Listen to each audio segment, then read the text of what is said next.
সেও যে একজন মানুষ, সেও যে আমার একজন প্রতিবেশী, সেও যে আমার জানাজায় দাঁড়িয়ে আমার জন্য দোয়া করবে, সেটা সে চোখ দিয়ে দেখে না, অন্তর দিয়ে অনুভব করে না। আল্লাহ বলেন উলাইকা কাল আনআমি বাল হুম আদল, তারা জঙ্গলের হিংস্র প্রাণীর চাইতেও জঘন্য। বিভিন্ন আইটেম দিয়ে যখন একটা তরি তরকারি রান্না করা হয়, সেটা কি করে বাটি করে করে আশেপাশে কয়েকটা ঘরের মধ্যে কি করে বিলীন করে, হাদিয়া হিসেবে প্রেরণ করে। এটা হলো নবী সুন্নাহ পদ্ধতি। নবী করিম সাল্লাল্লাহু আলাইহি ওয়াসাল্লাম বলছেন, তোমার ঘরের মধ্যে কি একজন ব্যক্তি কিছু কুরবানির গোশত এনেছে, যে বাটি দিয়ে তোমার ঘরের মধ্যে গোশত এনেছে, তুমি বাটিটা খালি ফেরত দিও না, তোমার তৌফিক অনুসারে ওই বাটির মধ্যে কিছু দিয়ে তাদের ঘরে কি দাও, হাদিয়া দাও।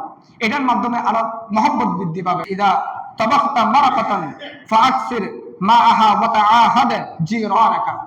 নবী করিম সাল্লাল্লাহু আলাইহি ওয়াসাল্লাম বলছেন, তোমরা যখন তরি তরকারি রান্না করবে, এই রান্নার মধ্যে তোমরা একটু ঝোল বেশ করে দেবে। কি করে দেবে? ঝোল বেশ করে দেবে।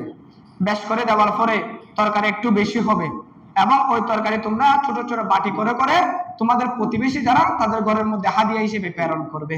পরে করে বলুন সুবহানাল্লাহ। এরকম আমাদের সমাজের মধ্যে আছে কিনা?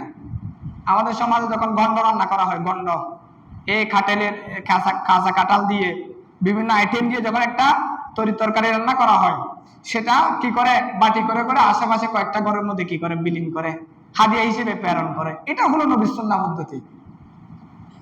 এর মাধ্যমে পাড়া প্রতিবেশীর সাথে আপনার মহব্বত বৃদ্ধি পাবে, তাদের সাথে যে মায়ার একটা বন্ধন, যে একটা মহব্বতের একটা বন্ধন, সেটা আরো দৃঢ় হবে, মজবুত হবে।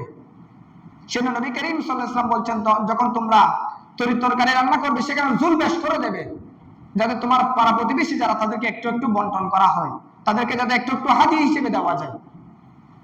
এবং অন্য হাদিসে পাকের মধ্যে নবী করিম সাল্লাল্লাহু আলাইহি ওয়াসাল্লাম বলছেন, ইয়া নিসাআল মুসলিমাত, নবী করিম সাল্লাল্লাহু আলাইহি ওয়াসাল্লাম মহিলাদেরকে ওসিয়ত করেছেন, লা তাহকিরান্না জারাতুন লিজারাতিহা ওয়ালাউ ফিরসিনা শাহ। নবী করিম সাল্লাল্লাহু আলাইহি ওয়াসাল্লাম বলছেন, তোমরা পাড়া প্রতিবেশী যখন তোমাদের নিকট কোন একটা তরি তরকারি পাঠাবে, তখন তোমরা তাদেরকে খালি বাটি ফেরত দিবে না, অন্তপক্ষে তোমার কাছে যতটুকু আছে ততটুকু দিয়ে তার বাটিটা কি দাও, ফেরত দাও। আপনার ঘরে কেউ তরি তরকারি পাঠালো, আপনি কি বাড়ি এটা কি খালি দেন, নাকি সেখানের মধ্যে কিছু একটা দিয়ে পাঠান? আমরা কোরবানির সময় গোশত এদিক সেদিক নিয়ে যাই কিনা? আমরা আত্মীয়স্বজনদের ঘরে কোরবানির গোশত নিয়ে যাই কিনা? এটা নবীর সুন্নাহ, এই হাদিসের আলোকে। নবী করিম সাল্লাল্লাহু আলাইহি ওয়াসাল্লাম বলছেন, তোমার ঘরের মধ্যে কেউ একজন ব্যক্তি কিছু কোরবানির গোশত এনেছে, যে বাটি দিয়ে তোমার ঘরের মধ্যে গোশত এনেছে, তুমি বাটিটা খালি ফেরত দিও না, তোমার তৌফিক অনুসারে ওই বাটির মধ্যে কিছু দিয়ে তাদের ঘরে কি দাও, হাদিয়া দাও। এটার মাধ্যমে আরো মহব্বত বৃদ্ধি পাবে। বড় করে বলুন সুবহানাল্লাহ।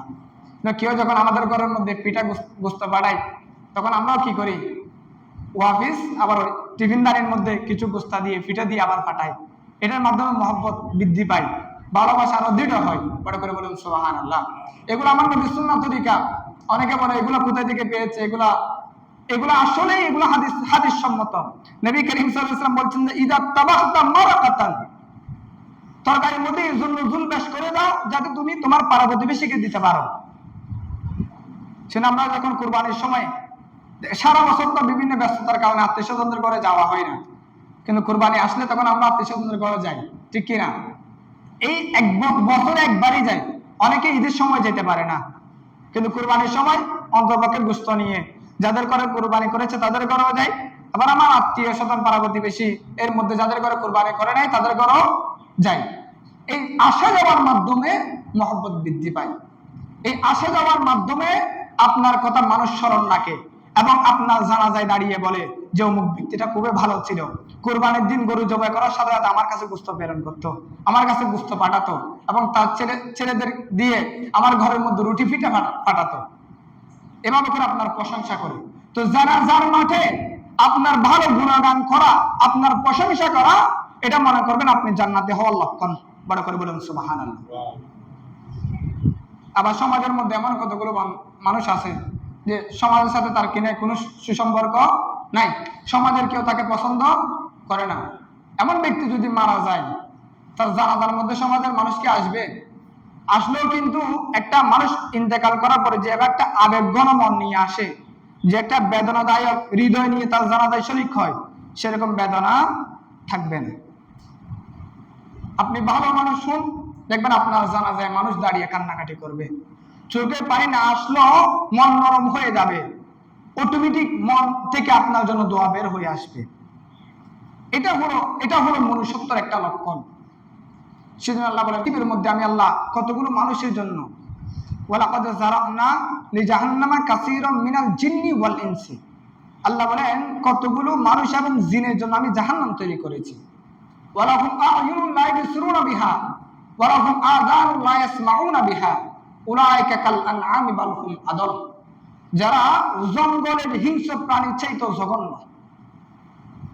তাদের চোখ আছে কিন্তু চোখ দিয়ে পাড়া প্রতিবেশীর হকটা দেখে না, তাদের কাছে কলম আছে, হৃদয় আছে, সেই হৃদয় দিয়ে পাড়া প্রতিবেশীর হকটা সে অনুভব করে না।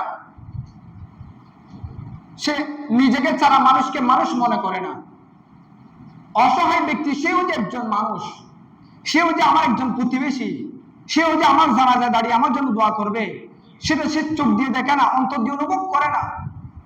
আল্লাহ বলেন উলাইকা কাল আনআমি বাল হুম আদল, তারা জঙ্গলের হিংস্র প্রাণীর চাইতেও জঘন্য। আমরা জঙ্গলে বিভিন্ন ডিসকভারের মধ্যে দেখা যায়, আপনারা দেখেন যে একটা হরিণ দেখা মাত্র কয়েকটা বাঘ একত্রিত হয়ে তাকে কি করে ফেলে, ছিন্ন বিচ্ছিন্ন করে ফেলে, খণ্ড বিখণ্ডিত করে তাকে খেয়ে ফেলে। বলছেন আমার আল্লাহ বলেন আমার বান্দার মধ্যে কতগুলো বান্দা আছে এর চাইতেও বেশি জঘন্য। তাদের কাছে কিনে মনুষ্যত্ব নাই। এমনি তো দেখবেন যে ব্যক্তির অন্তরে আত্মীয় স্বজনদের মায়া মমতা নাই, পাড়া প্রতিবেশীদের মায়া মমতা নাই, ওই ব্যক্তির হৃদয়টা একটু পাষাণ টাইপের, ঠিক কিনা? পাষাণ। এই পাষাণ ব্যক্তি দ্বারাই দুনিয়ার মধ্যে যাবতীয় অপকর্ম সৃষ্টি হয়। সেই 20,000 টাকার কারণে অপর একজনকে মেরে ফেলে, ছোট ছোট বাচ্চারা আজকে তাদের কাছ থেকে রেহাই পাচ্ছে না, বিভিন্ন দর্শনের শিকার হচ্ছে। বড় করে বলুন নাউজুবিল্লাহ। এই পাষণ্য হৃদয় থেকে, অমানুষগুলো থেকে, মনুষ্যত্বহীন থেকে আল্লাহ আমাদেরকে রক্ষা করুক, সকল বলুন আমিন। আমরা এতগুলো হাদিস এবং কোরআনে পাকের আয়াত দ্বারা বুঝলাম যে পাড়া প্রতিবেশীর সাথে সম্পর্ক বজায় রাখতে হবে। যদি আমরা পাড়া প্রতিবেশীর সাথে যদি সম্পর্ক বজায় না রাখি, তাহলে কিয়ামতের ময়দানে এটা আল্লাহর দরবারে জবাবদিহিতা করতে হবে। সুতরাং নিজে খেয়ে শুয়ে পড়ে থাকবেন না, আপনার ঘরের আশেপাশে যারা আছে তাদের খোঁজ খবর নেবেন, তাদের দেখাশোনা করবেন, তাদের যখন এই টাকার প্রয়োজন হবে যতটুকু পারেন আপনার যাকাতটা দিয়ে হলো, আপনি যাকাত দেন না, যাকাতটা দিয়ে হলো, আপনি সদকা করেন না, সদকাটা দিয়ে হলো তবে তাকে কি করবেন, সহযোগিতা করবেন। আপনার টাকা দিতে বলতেছি না, যাকাতের টাকাটা তো গরিবের হক, এটা তো আপনি এমনিতে দিয়ে ফেলবেন। তো এটা যদি আপনার প্রতিবেশীকে দেন, আপনার আত্মীয় স্বজনকে দেন, তাহলে এটা তার উপকার হবে। এবং সেই ব্যক্তি যাকাতের টাকাগুলো খেয়ে আপনার জানাজার মধ্যে দাঁড়িয়ে আপনার জন্য দোয়া করবে।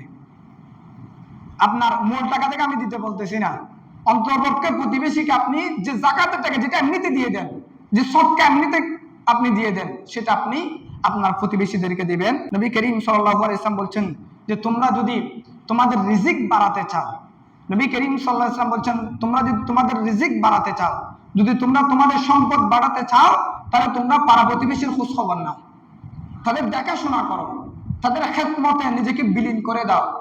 এর মাধ্যমে রিজিক বৃদ্ধি পাবে, হায়াত বৃদ্ধি পাবে। আল্লাহ রাব্বুল আলামিন আমাদের প্রত্যেককে এই হাদিসের যে এই শিক্ষাগুলো গ্রহণ করা সে তৌফিক দান করুন, সকল বলুন আমিন।